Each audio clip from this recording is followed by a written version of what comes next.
Good morning, you're tuned to Dystopia FM 97.3. This is Marcus Weber, and it's 7:18 on a Thursday morning. Temperature outside is a comfortable 64 degrees. We're looking at partly cloudy skies today with a high around 71. Nice spring weather, maybe a bit of a breeze coming in from the west. Traffic is moving well across the metro area. No major accidents to report this morning, which is always a good start to the day. Construction on Interstate 90 near Exit 22 is still ongoing. Right lane closed, but crews are making good progress. Should be wrapped up by next week, they're saying. I've got my coffee here, second cup already. Sophie walked in about 20 minutes ago and immediately started organizing my desk without asking. 8 years working together, and she still can't stand my filing system. Or lack of system, as she calls it. Let me get to the news.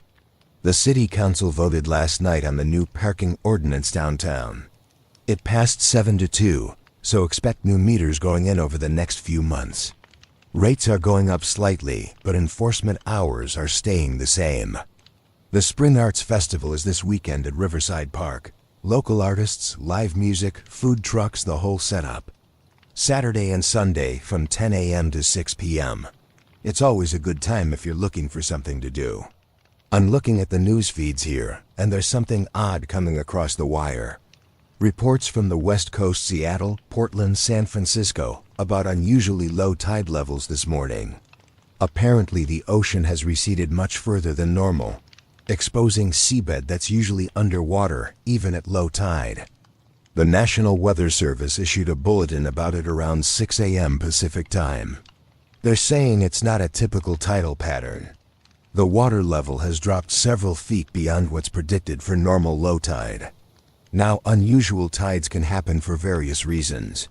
Atmospheric pressure changes, storm systems pulling water in certain directions, even seismic activity can affect ocean levels temporarily.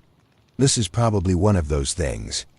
But what's interesting is that it's being reported along the entire West Coast simultaneously. Usually tidal anomalies are pretty localized.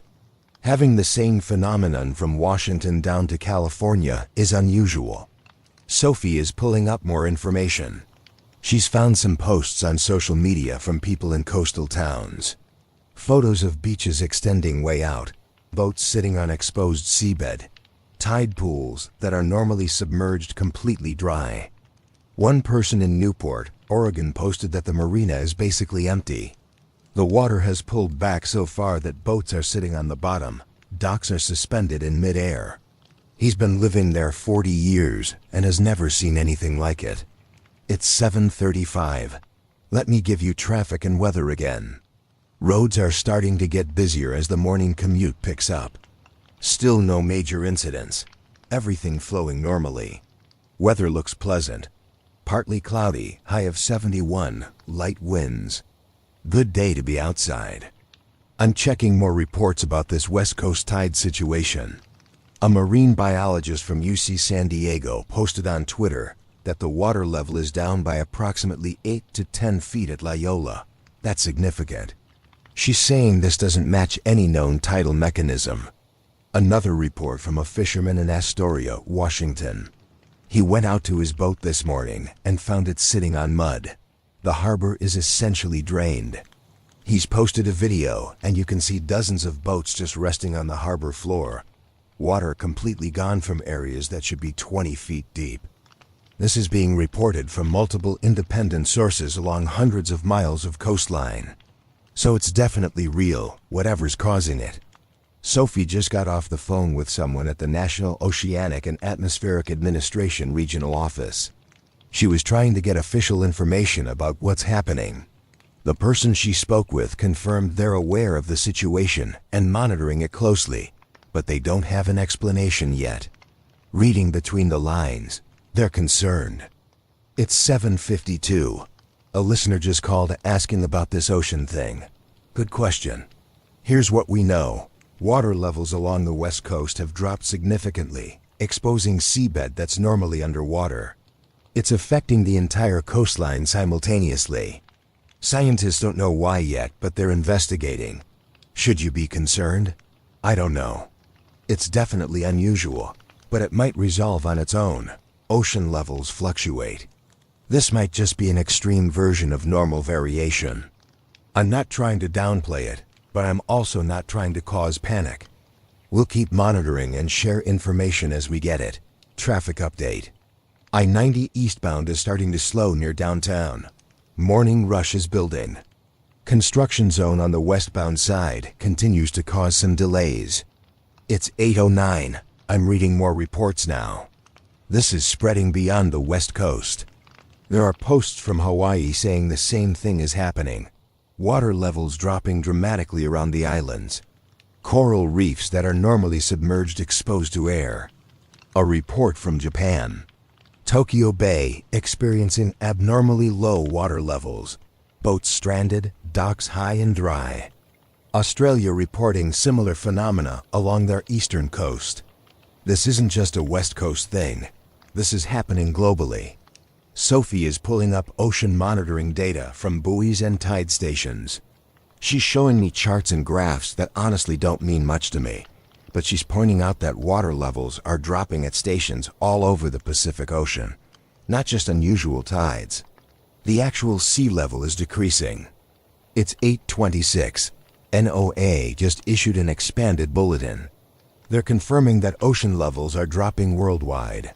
The Pacific, Atlantic, and Indian Oceans are all experiencing simultaneous sea level decrease. The rate of decrease is approximately 2 inches per hour. That doesn't sound like much, but it's consistent and ongoing.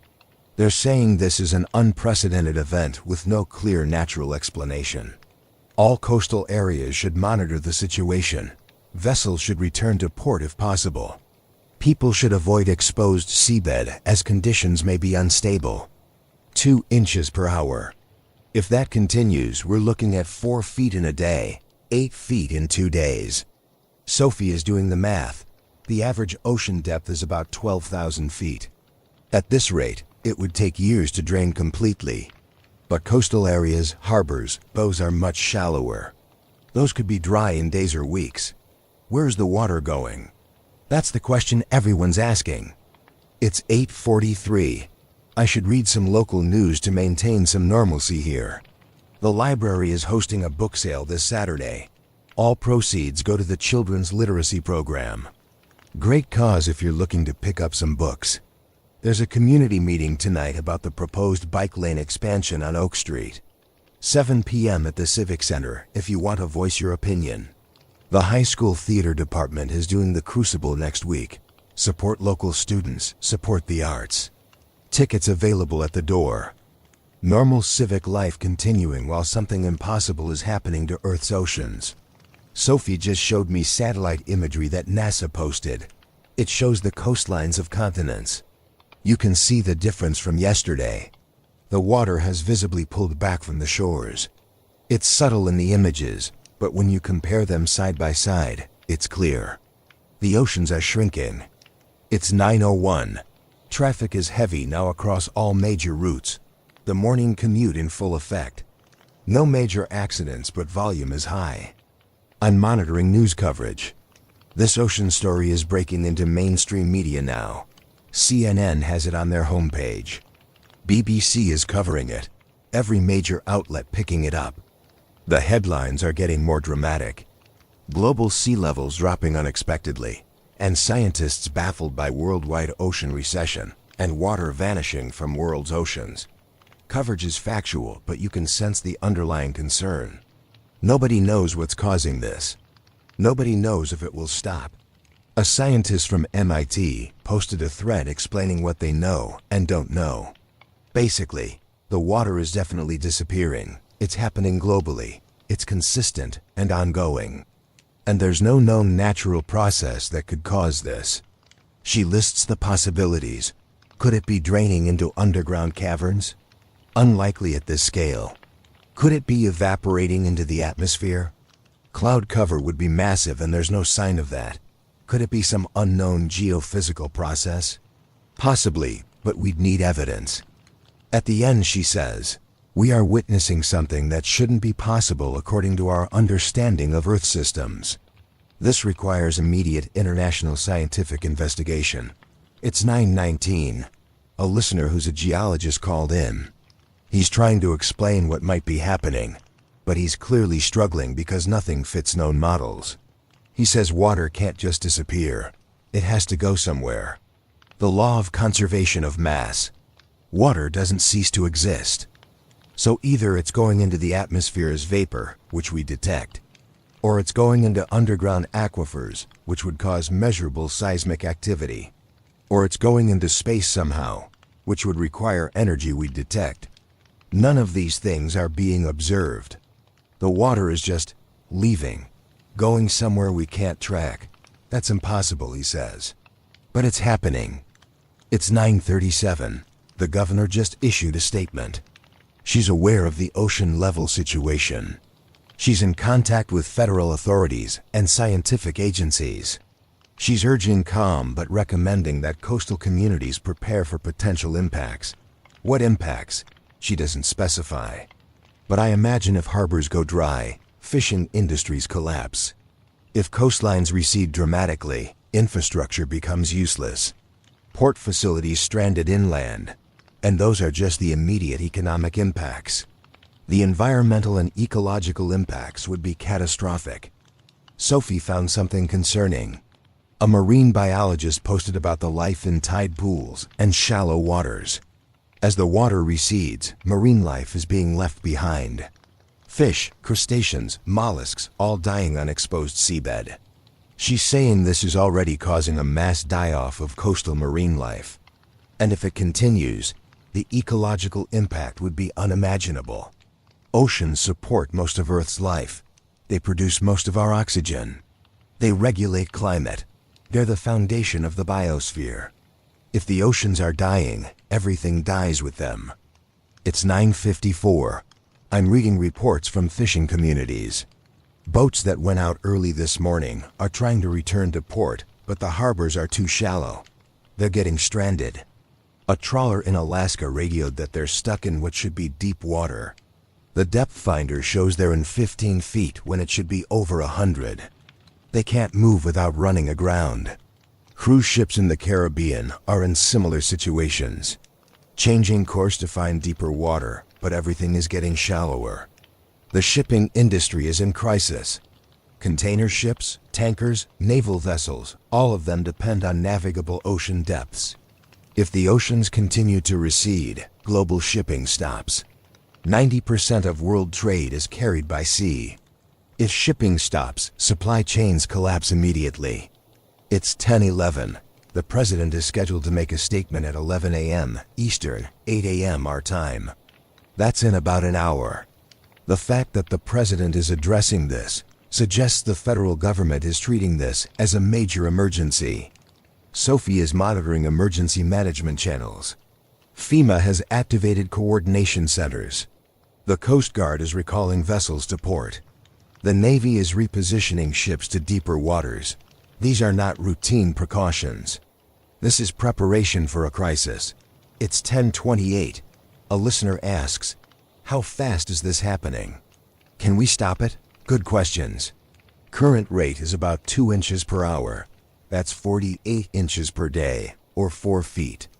At that rate, shallow coastal areas will be completely dry within days. Deeper ocean basins would take much longer. Can we stop it? I don't know how you'd stop oceans from draining. We don't even know where the water is going. You can't plug a leak you can't find. Another listener asks, what should we do to prepare? Stock up on water, I'd say. If oceans are disappearing, fresh water becomes precious. Non-perishable food because supply chains will be disrupted. Emergency supplies in general. Beyond that, I don't know. How do you prepare for the oceans to vanish? It's 10:46. I'm looking at social media. The conversation has evolved from curiosity to real fear. People posting photos of their local beaches, showing the dramatic recession. Harbors that are empty pools of mud. Boats sitting askew on exposed seabed. Videos of sea life dying. Dolphins stranded in shrinking pools. Whales beached as water levels drop beneath them. It's heartbreaking. Scientists are sharing data and expressing alarm. This is accelerating. The rate of decrease is increasing slightly, now closer to 3 inches per hour instead of 2. If it's accelerating, we have even less time than we thought. It's 11:03. The president is speaking. Sophie has the feed up. Let's listen. My fellow Americans and people around the world, as you're aware, we are experiencing an unprecedented global event. The water level of Earth's oceans is decreasing at an alarming rate. I've been briefed by scientists from NASA, NOAA, the U.S. Geological Survey, and other agencies. I've spoken with world leaders. We are coordinating an international response to understand and address this situation. Here's what we know. Ocean levels are dropping globally at a rate of approximately 3 inches per hour, and this rate appears to be increasing. The cause is unknown.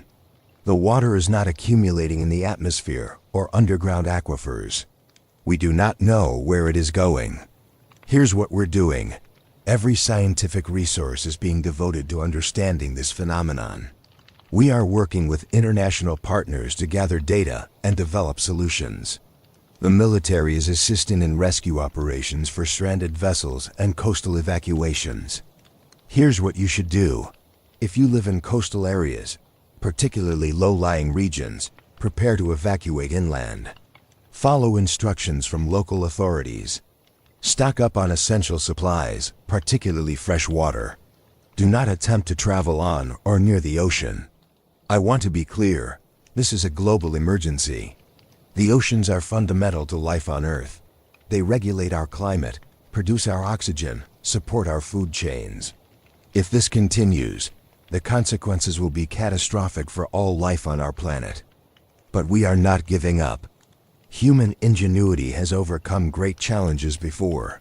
We will devote every resource to understanding and resolving this crisis. May God bless you all. May God bless our planet. And may we find the strength and wisdom to face what lies ahead. The broadcast ends. The president looked shaken. This is being treated as an extinction-level event. It's 11:21. Sophie and I are sitting here processing what we just heard. The president essentially said the oceans are dying and they don't know how to stop it. Messages are flooding in from listeners. People terrified, asking what to do. I don't have answers. I'm as scared as everyone else.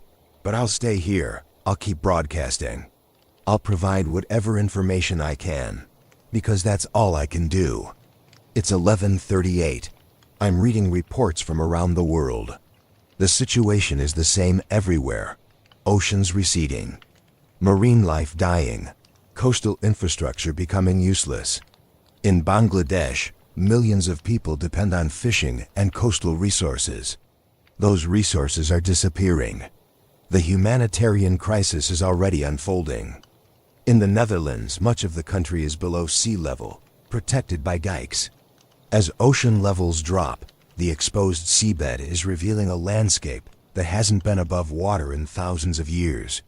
Island nations like the Maldives, built entirely on coral atolls, are finding themselves on pedestals surrounded by dropping water.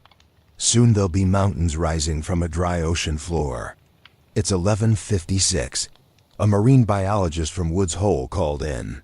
She's been studying the data and she has a terrifying observation. The ocean's thermal regulation is failing. The oceans absorb heat and distribute it around the planet. As water volume decreases, that thermal buffer is weakening. We're already seeing temperature fluctuations in coastal regions. Places that should be mild are seeing extreme swings. The global climate system is destabilizing. She estimates that if this continues for another week, we'll see cascading climate failures, weather patterns collapsing, temperature extremes that would kill crops and wildlife. A month of this and the planet becomes uninhabitable. It's 12:14 p.m. I should give you a traffic update, though it feels absurd given what's happening. Traffic is chaotic. Many people are leaving coastal areas.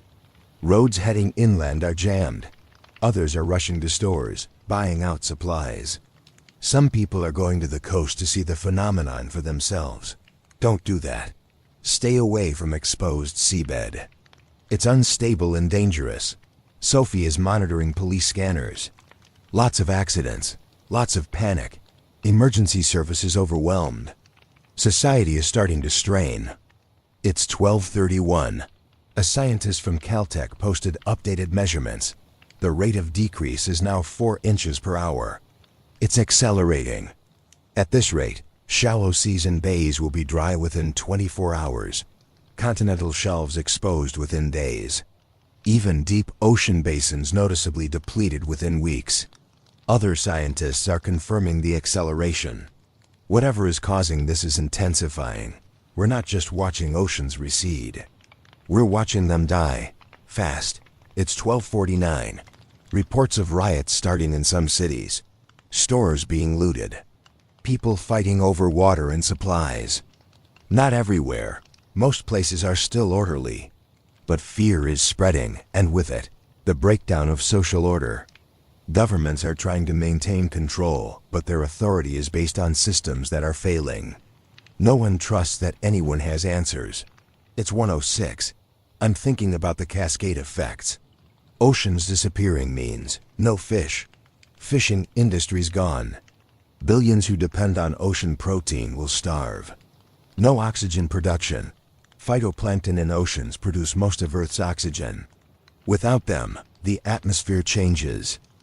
No climate regulation. Oceans absorb CO2 and heat. Without them, temperatures will swing wildly. No water cycle as we know it. Oceans are the source of atmospheric moisture. Weather patterns will collapse. It's not just about water being gone. It's about every system that depends on that water failing in sequence. We're looking at the end of the world as we know it. It's 1:23. A caller who's a priest asks how to provide spiritual comfort right now. What do you tell people who are terrified? I don't have a good answer. I'm not religious myself. But I understand the need for meaning and comfort when facing something this terrible. Tell them they're not alone, I'd say. Tell them to be with loved ones, find peace where they can. Make whatever time remains meaningful. If faith helps, lean on it. If family helps, gather them close. If action helps, do what you can. There's no script for this. We're all improvising. It's 1:41. Sophie is showing me satellite imagery from an hour ago versus now. You can actually see the difference.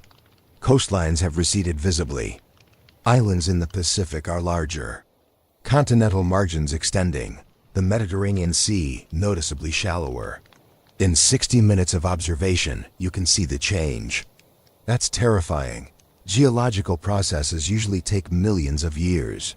This is happening in hours. It's 1:58. NASA posted an analysis. They're saying the water isn't leaving Earth's gravity well. If it were going into space, they'd detect it. The mass is still here somewhere, but it's not in the oceans. It's not in the atmosphere in meaningful amounts. It's not underground in detectable quantities. So where is it? One scientist speculates about dimensional transfer. The water is going somewhere we can't observe. Another dimension, another phase of reality. That sounds like science fiction. But so does the oceans disappearing in a day. It's 2:16. I'm reading reports from people living near the coast. They describe a smell coming from the exposed seabed, rotting marine life, decaying organic matter. The smell is overwhelming. And the exposed ocean floor is weird. Mud and sand, yes. But also structures. Shipwrecks being revealed. Ancient ruins from when sea levels were different. Geological features never before seen. In some places, people are venturing onto the seabed, exploring, looking for answers, or just marveling at the impossible. Authorities are warning against this. The ground is unstable, sinkholes forming. Pockets of trapped water releasing suddenly. People are dying in the exposed ocean, swallowed by mud or drowned in collapsing pools. It's 2:34. A listener asks about animals. What's happening to marine mammals? Whales, dolphins, seals, they're all in crisis. As water recedes, they're being stranded. Some are swimming desperately toward deeper water, but the depths are shrinking everywhere. Rescue operations are trying to help, but it's impossible. You can't save millions of marine mammals when their entire habitat is disappearing. We're witnessing a mass extinction in real time.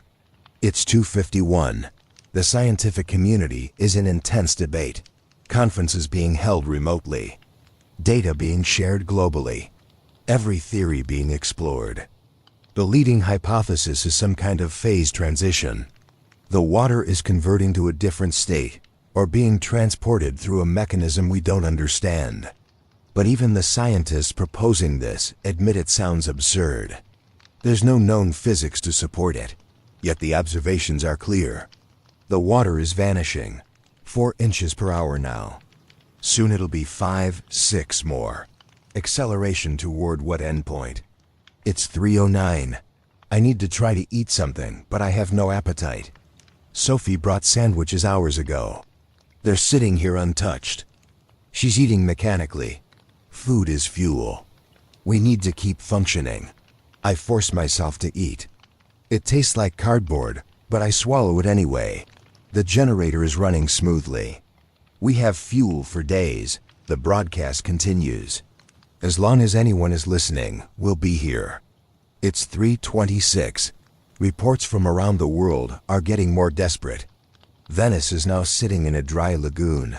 The canals are empty ravines. Boats resting on ancient paving stones. The Dead Sea, already the lowest point on Earth's surface, is now just a salt flat.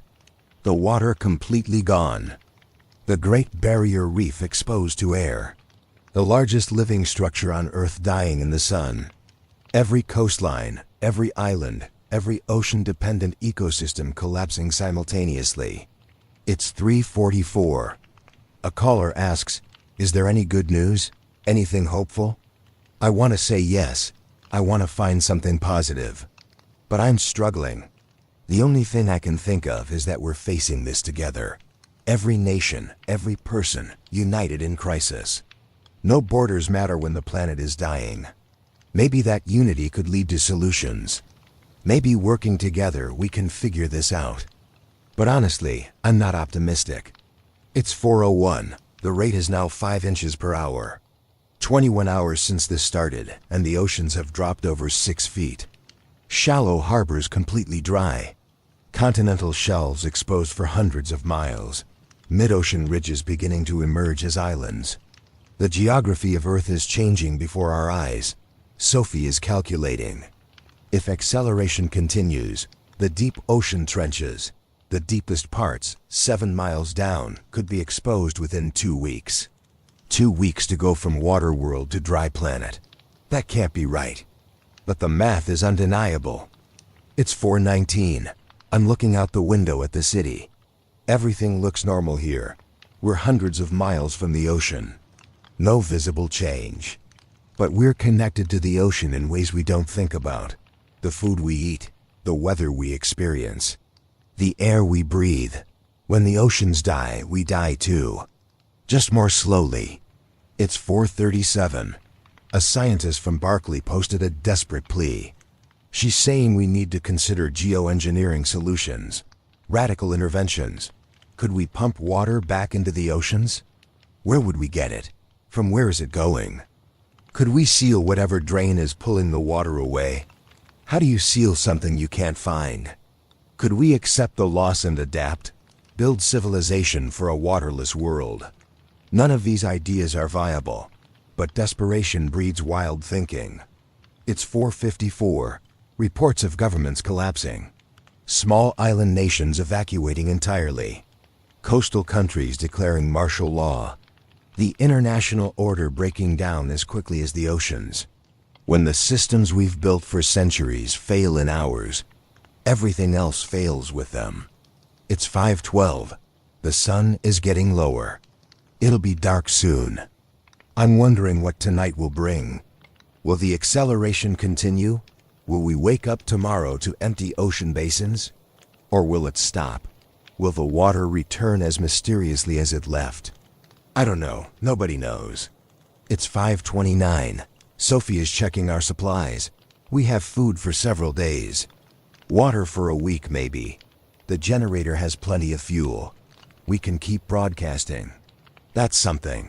She asks if I want to go home, be with my wife. I'm torn. I should be with her. But I also feel obligated to stay here. We discuss it. Decide I'll stay through tonight. Reassess in the morning. If there is a morning. It's 5:47. The rate is now 6 inches per hour. The acceleration is consistent. Exponential even. Scientists are saying if this continues, we're looking at complete ocean loss within 10 days. Not weeks, days.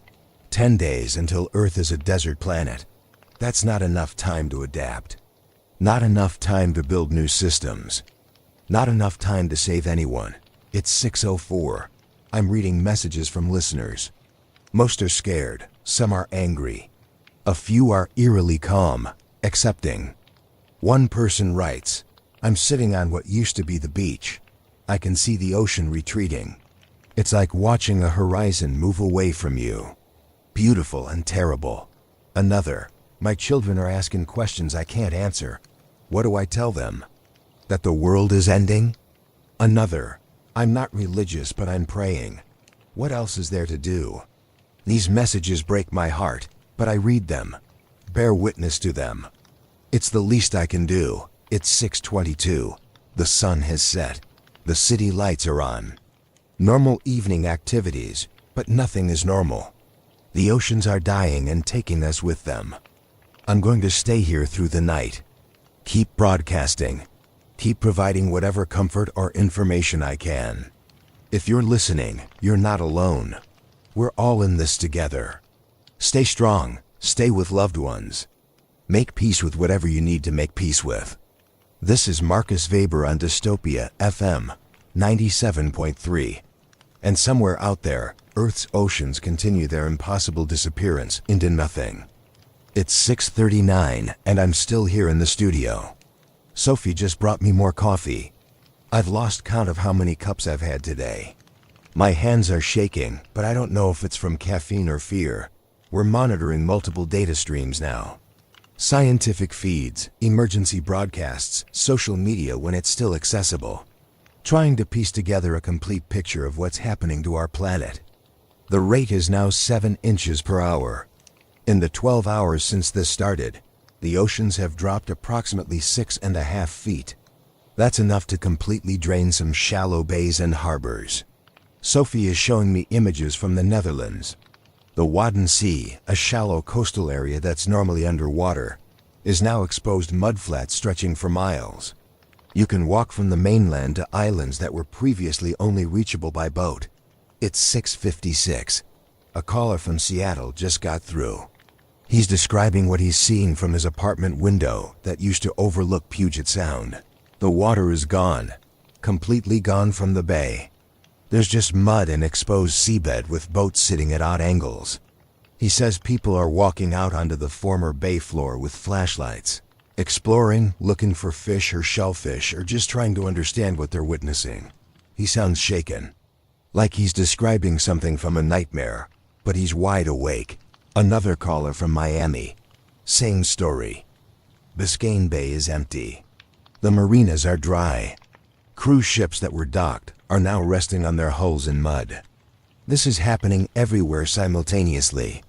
Every coast, every ocean, all draining at the same impossible rate. It's 7:13. I'm reading a statement from the UN Secretary General. Emergency session of the General Assembly convening tonight. Every nation represented, trying to coordinate a global response. But what can they do? You can't negotiate with physics. You can't pass a resolution against the impossible. Still, the attempt at coordination is something. Better than everyone panicking separately. It's 7:31. A marine biologist from Scripps Institution of Oceanography called in. She's trying to explain the ecological implications in terms people can understand. The oceans contain about 97% of Earth's water. They're home to 80% of all life on the planet. They produce more than half of our oxygen through phytoplankton photosynthesis. They regulate temperature. They drive weather patterns. Remove the oceans and you remove the life support system for the entire planet. We're not just losing water. We're losing the mechanism that makes Earth habitable. She's crying now, trying to compose herself. She says she's devoted her life to studying the ocean, and now she's watching it die in a day. I thank her for calling, for sharing her expertise even in her grief. We're all grieving in different ways. It's 7:48. Sophie is monitoring news from Asia. It's morning there now, about 12 hours ahead of us. Reports from Japan. Tokyo Bay has shrunk dramatically overnight. The famous Rainbow Bridge now spans mostly dry land. Fishing boats stranded miles from water. From China, the South China Sea has dropped over 8 feet. Hundreds of ships stuck in what should be navigable waters. Ports completely unusable. From Indonesia, the thousands of islands are becoming connected by land bridges as the water between them disappears. The sun is rising over an ocean that's dying. And soon it will set on an ocean that might be gone. It's 8:06. A caller asking about submarines. What happens to military submarines if the ocean disappears? That's actually a good question. Nuclear submarines can stay submerged for months, but they need a certain depth to operate. As the ocean gets shallower, they have to surface or risk running aground. The Navy would be recalling all submarines immediately, bringing them to port or having them surface in deep water while it still exists. Imagine being in a submarine right now, watching your depth gauge show the water level dropping around you, knowing that eventually there won't be enough water to stay submerged. Terrifying. It's 8:23. The rate is now 8 inches per hour. The acceleration is consistent, almost predictable. Scientists are plotting this on curves, and the trajectory is exponential. If it continues, we're looking at 12 inches per hour by midnight, 2 feet per hour by tomorrow morning. At that rate, even the deepest ocean trenches would be exposed within a week. Sophie asks what happens when the oceans are completely gone. Do we just suffocate, burn, freeze? I don't know. Probably all of the above, depending on where you are.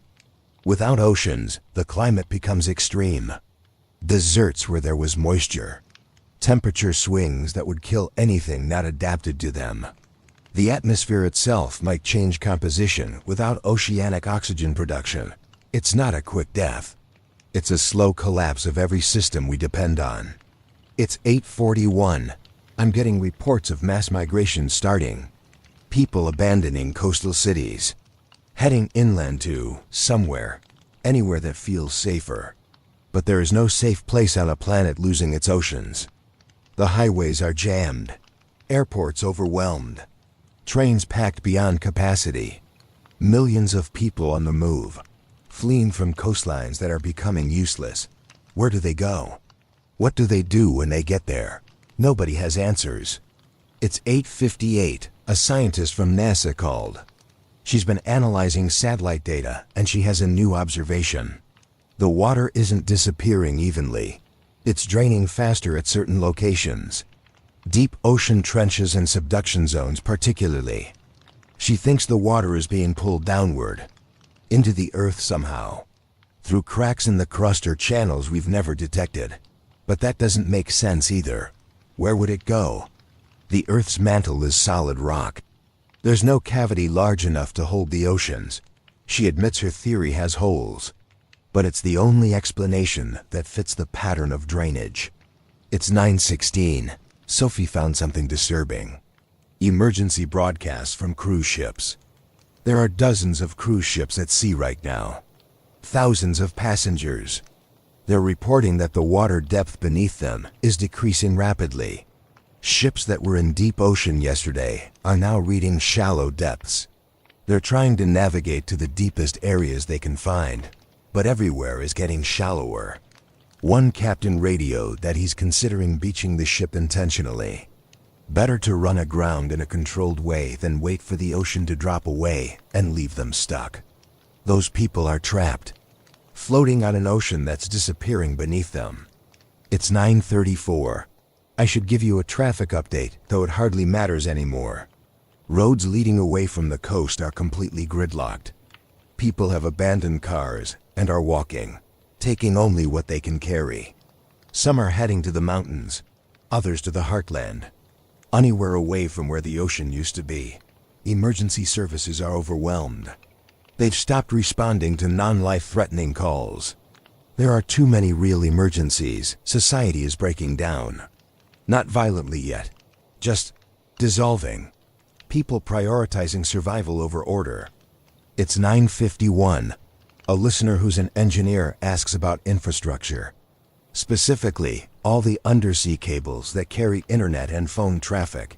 Good question. As the ocean recedes, those cables are being exposed. They're designed to be underwater, protected by depth and pressure. Exposed to air, they're vulnerable. We're already seeing internet disruptions. Not total failure yet, but increasing outages as cables fail. If the cables go completely, global communication collapses. We lose the ability to coordinate responses or share information. We might be broadcasting into a void soon. Just our local signal reaching whoever can still receive it. It's 10:09. The UN emergency session is underway. I'm listening to a stream of the proceedings. Representatives from every nation speaking. Some proposing actions, most just expressing shock and fear. The delegate from Kiribati, a low-lying Pacific island nation, is speaking now. His country is literally disappearing. The islands were barely above sea level to begin with. As the ocean drops, they're becoming mountains surrounded by a dry abyss. He's asking where his people should go. Their entire nation is becoming uninhabitable. They need asylum, refuge, somewhere. But every nation is facing crisis. No one has capacity to absorb millions of climate refugees. He's pleading, his voice breaking. And there's silence in response because nobody has an answer. It's 10:27. The rate is now 9 inches per hour. Just under a foot per hour. In the 16 hours since this started, we've lost approximately 10 feet of ocean depth globally. That doesn't sound like much when you consider the ocean is thousands of feet deep on average, but it's accelerating. And the shallow areas are already gone. Sophie is showing me projections. If acceleration continues at the current rate, we're looking at catastrophic depletion within 5 days. Not 10 days, 5. 5 days until the oceans are essentially gone and life on Earth becomes impossible. It's 10:44. A caller who works at a desalination plant asks what they should do. Their facility converts seawater to drinking water. But the ocean is receding away from their intake pipes. The plant is on the coast. The water used to be right there. Now they'd have to run pipes hundreds of yards just to reach what's left. And even if they do that, the water keeps moving away. They can't keep extending pipes forever. Desalination plants around the world are failing. A major source of fresh water for coastal cities is shutting down. First the salt water disappears, then the fresh water follows. Thirst will kill people before anything else.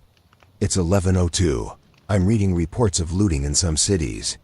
Grocery stores being raided. People taking water, food, supplies. Not everywhere. Most places are still maintaining order. But fear makes people desperate. Police are trying to maintain control, but many officers have left their posts. Going home to protect their own families. Can't blame them. When authority collapses, it happens quickly. The veneer of civilization is thinner than we like to think. It's 11:19. A scientist from the European Space Agency posted satellite imagery showing the entire Atlantic Ocean. You can see the mid-Atlantic ridge emerging. A massive underwater mountain range that splits the ocean. It's normally a mile deep. Now the peaks are breaking the surface. In the image, you can see new islands forming along the ridge. Mountains that have been underwater for millions of years becoming land. The geography of Earth is being rewritten in real time. It's 11:37. Sophie just got a call from her husband. He wants her to come home. He's scared and doesn't want to be alone. She's torn. She wants to be with him. But she also feels obligated to stay here and help. I tell her to go, be with him. Family's what matters now. She's hesitant, asking if I'll be okay alone. I tell her yes. I can manage the equipment. I'll keep broadcasting. She's gathering her things. We hug. A long embrace. Both of us knowing this might be the last time we see each other. She leaves. I'm alone now. It's 11:54. The studio feels empty without Sophie. Just me and the equipment and the microphone. I'm looking out the window at the city. It's late morning, but the sky looks strange. Darker than it should be. The usual moisture in the air is gone, making the sunlight harsh and unfiltered. The weather is changing already. Without oceans to moderate temperature and provide moisture, the climate is destabilizing fast. It's 12:11 p.m. I'm trying to call my wife. The phone lines are overloaded, but I finally get through. She's home. She's scared. She wants me there. I tell her I need to stay a bit longer. Keep broadcasting. Provide whatever information I can to whoever's listening. She understands. She always understands. But I can hear the fear in her voice. We say we love each other. Multiple times. Like the words are a shield against what's coming. I hang up feeling hollow. It's 12:28. The rate is now 10 inches per hour. Almost a foot per hour. The acceleration continues. At this rate, we've lost nearly 12 feet of ocean depth in the 18 hours since this began. Shallow seas are gone. Continental shelves exposed. Coastal infrastructure useless. And it's speeding up. It's 12:46. A caller who's a climatologist is trying to explain what happens to weather without oceans. The water cycle breaks down. No ocean evaporation means no clouds, no rain. Existing freshwater sources will evaporate or be consumed, and there's no mechanism to replenish them. Temperature regulation fails. Oceans absorb heat during the day and release it at night. Without that buffer, we get extreme temperature swings. Deserts everywhere. Wind patterns collapse. Ocean currents drive global wind systems. Those systems are already failing. Weather becomes chaotic and then dies entirely. She estimates that agriculture fails within weeks. Natural ecosystems collapse within months. Humanity faces extinction within a year. That's if we survive the immediate crisis, which is looking unlikely. It's 1:04. I'm reading reports from around the world. The situation is deteriorating everywhere. In Australia, the Great Barrier Reef is completely exposed. The largest coral reef system on Earth is dying in the sun. Billions of organisms suffocating in air. In the Arctic, the ocean is draining faster than elsewhere. The ice sheets are collapsing, not melting, collapsing. As the water beneath them disappears, they're crumbling into the empty basins. In the Mediterranean, the sea is now half its original depth. You can see ancient ruins on the former seabed, Roman shipwrecks, Greek temples. Entire cities lost to time now revealed. Historical artifacts emerging as the present dies. It's 1:21. A listener asks if there's anything we can do. Any hope at all. I want to say yes. I want to offer comfort. But I'm struggling to find it. We don't know what's causing this. We can't stop what we don't understand. The water is just leaving, going somewhere we can't follow or detect. Maybe someone will figure it out. Maybe there will be a breakthrough. Maybe this will reverse as mysteriously as it started. But I'm not optimistic. The trajectory is clear. The oceans are dying, and we're dying with them. It's 1:39. I'm alone in the station now. Everyone else left hours ago. Just me and the equipment and the generator keeping us on air. I should probably go home. Be with my wife while there's still time. But I feel compelled to stay. To keep this broadcast going. To maintain some thread of normalcy in an abnormal world. Maybe that's foolish. Maybe broadcasting matters to no one. But it matters to me, so I stay. It's 1:56. The rate is now 11 inches per hour. Acceleration continuing predictably. We're approaching 1 foot per hour. At that rate, we lose 24 feet of ocean depth per day. The deep ocean trenches are over 30,000 feet deep. At current acceleration, they'd be exposed in less than a week. But we won't survive that long. The ecological collapse will kill us first. It's 2:14. Reports of power outages starting. Not everywhere, but in areas dependent on ocean cooling for power plants. Nuclear reactors and thermal plants use ocean water for cooling. As the water disappears, they have to shut down. The power grid is starting to fail. Not catastrophically yet, but the trend is clear. When the power goes, everything else follows. Water treatment, communications, refrigeration, hospitals all depend on electricity. We're in the early stages of total infrastructure collapse. It's 2:31. A scientist from MIT posted what he's calling a farewell analysis, his last attempt to explain what's happening before communication fails completely. He's proposing that the water is undergoing a phase transition into a state we can't observe, essentially disappearing into a dimension or state of matter that our instruments can't detect. He admits this violates known physics, but so does the entire phenomenon. When the impossible is happening, impossible explanations become plausible. He ends by saying, "We built our civilization on assumptions about how reality works. Those assumptions are being shattered. We're learning that we understood less than we thought." It's a sobering epitaph for our species. It's 2:49. I'm thinking about the future, or the lack of one. If the oceans disappear completely, Earth becomes uninhabitable within months. Agriculture fails. The atmosphere changes. Temperature extremes kill anything that survived the initial collapse. Maybe some humans survive in bunkers or shelters, living on stored resources, but for how long? A year? 5 years? Eventually the supplies run out. We're not talking about rebuilding civilization. We're talking about watching the last humans die slowly in a dead world. It's 3:06. A caller who's a theologian asks about meaning. How do we find meaning in the face of extinction? I don't have a good answer. I'm not equipped for that kind of question, but I try. I say that meaning is what we make of our time, however long or short. If we have days left, make those days matter. Be kind. Be present. Love the people around you. Maybe the meaning isn't in how it ends, but in how we face the ending.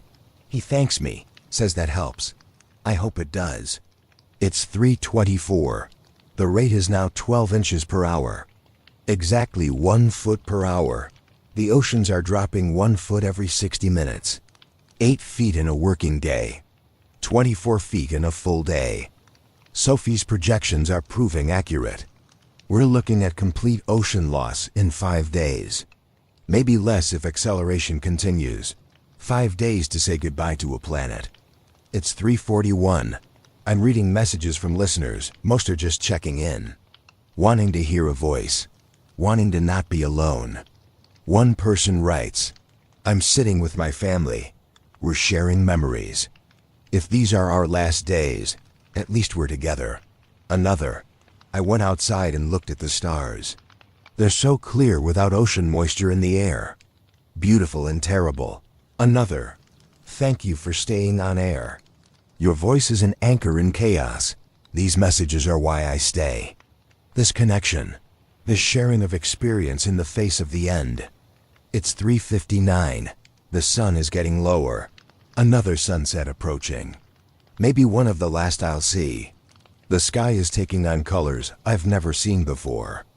The lack of atmospheric moisture changing how light refracts. Reds and purples deeper than normal. It's hauntingly beautiful. Nature doesn't care about our crisis. It just does what it does. I'm going to watch this sunset. Bear witness to it. Appreciate it while I can. It's 4:16. The sunset was spectacular. Colors I can't describe. Like the planet is showing us one last beautiful thing before it dies. Now it's getting dark. The city lights are coming on, though some neighborhoods are already dark from power failures. The night will be strange without oceans. The humidity is gone. The air is dry. Stars will be incredibly clear. A sky full of stars over a dying world. It's 4:34. Sophie texted me. She's home with her husband. They're okay. She asks if I'm okay. I text back that I'm fine, still broadcasting. Will stay as long as I can. She says to come home when I'm ready. Life is short. Spend it with people who matter. She's right. But I'm not ready to leave yet. It's 4:51. The rate is now 13 inches per hour. Still accelerating. We've lost approximately 15 feet of ocean depth in the 22 hours since this started. Deep ocean basins are shallower but still deep. Shallow seas are completely gone. The geography of Earth has changed fundamentally. And we're only one day in. It's 5:09. I'm getting reports of auroras appearing. Northern lights visible at latitudes where they're never seen. Scientists think the loss of ocean mass is affecting Earth's magnetic field. The field is weakening or shifting. Solar radiation penetrating deeper into the atmosphere. The auroras are beautiful, but they signal more systems failing. Earth's magnetic field protects us from solar radiation. If it fails, the radiation will sterilize the surface. Another way to die. It's 5:26. A caller who's an astronaut is speaking from the International Space Station. They've been watching Earth from orbit. He describes seeing the oceans recede from space. The blue marble becoming less blue. Brown and tan showing where water used to be. He says it's heartbreaking. Earth is so beautiful from space. To watch it dying is almost unbearable. He and the crew are waiting to see if they'll be brought home or left in orbit. There might not be a landing site safe enough soon. They might watch Earth die from space, unable to return. It's 5:44. The power flickered, just for a second. The generator is still running, but the city grid is failing. More outages being reported across the metro area. I'm prepared. We have battery backup.